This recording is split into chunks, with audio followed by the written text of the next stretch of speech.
ऐसी राजकुमारी जो हीरो का हार पहनती है, कानों का झुमका दूर से चमकता है, रूबी जैसे महंगे रत्न का शौक दिखाती है, वो कागजों में बेघर है।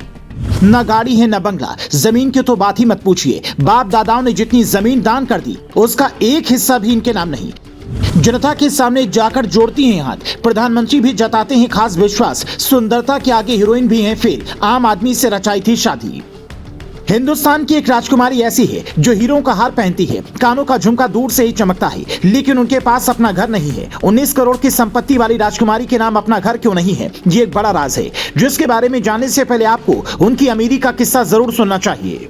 इतना अमीर होने के बाद भी उन्होंने एक आम आदमी से शादी रचाई, तलाक हुआ, सियासत में आई और फिर मोदी ने भरोसा जताकर बड़ी जिम्मेदारी सौंप दी। हम बात कर रहे हैं राजस्थान की डिप्टी सीएम दिया कुमारी की, जिन्हें राजस्थान के रजवाड़े वाली सियासत में वसुंधरा राजे सिंधिया का बड़ा विकल्प माना जा रहा है। लेकिन सवाल ये कि जो महिला रजवाड़ों की सियासत कर रही है उनके पास अपना राजमहल क्यों नहीं है। ये जो तस्वीर आप देख रहे हैं जिसमें सचिन तेंदुलकर की बेटी सारा तेंदुलकर पोज देती नजर आ रही हैं, वो जयपुर के उसी राजमहल की है जहां राजकुमारी दिया कुमारी अपने 2 बेटों और एक बेटी के साथ रहती हैं। कहा जाता है कि इनके पिता मान सिंह और मां पद्मनी देवी इनसे काफी नाराज थी और इसकी वजह से राजघराने की बजाय इनका एक आम आदमी से शादी करना। दिया कुमारी अपने ब्लॉग रॉयल्टी ऑफ राजपूताना में लिखती हैं कि मैं राजघराने से जरूर हूं, लेकिन सामान्य लोगों से दोस्ती के लिए मुझे घर वालों ने कभी नहीं रोका। मैं सामान्य लड़की की तरह पली बढ़ी हूँ। लंदन पढ़ने जाने से पहले महल में अकाउंट का काम देखने वाले एक चार्टर्ड अकाउंटेंट से मुझे प्रेम हुआ। तब यह एहसास नहीं हुआ कि नरेंद्र सिंह रजावत से मुझे प्यार है, बल्कि वो एक दोस्ती का एहसास था। हालांकि धीरे धीरे हम अकेले में मिलने लगे। मैं उनकी सहजता और ईमानदारी से बहुत प्रभावित थी। जब भी नरेंद्र जयपुर आते हैं मैं उनसे मिलती हूँ। जब मैं विदेश गई तो उन्हें मिस करने लगी।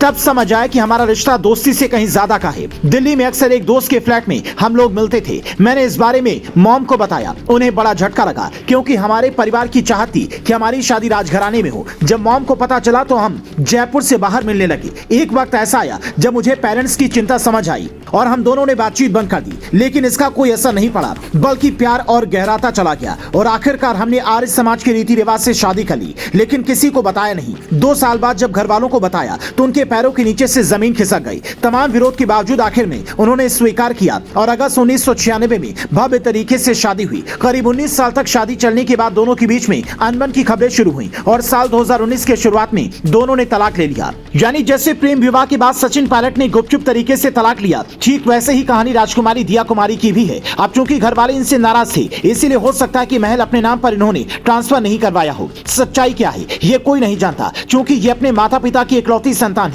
इसीलिए किसी और के नाम महल हो ऐसा नजर नहीं आता। पर चुनावी हलफनामे में इन्होंने ये लिखा है कि मुझे गहनों का शौक है। कई गहने हैं पर गाड़ी बंगला या फिर कमर्शियल जमीन कुछ भी नहीं है। पहली बार ये चर्चा में तब आई जब राजसमंद से सांसद चुनी गई, लेकिन बीजेपी ने इन्हें सांसदी के पद पर रहते हुए विधायकी की टिकट दी तो सबके कान खड़े हो गए। सब कहने लगे वसुंधरा राजे सिंधिया का विकल्प बीजेपी ने ढूंढ दिया है और अब भजन लाल के साथ क्योंकि राजस्थान की डिप्टी सीएम पद की जिम्मेदारी इन्हें मिली है तो इनके समर्थक यही चाहेंगे कि आने वाले दिनों में दिया कुमारी राजस्थान की कमान संभाले, जो राजघराने से आने के बावजूद सामान्य लोगों का दर्द समझती हैं, सामान्य लोगों की तरह पली बड़ी हैं।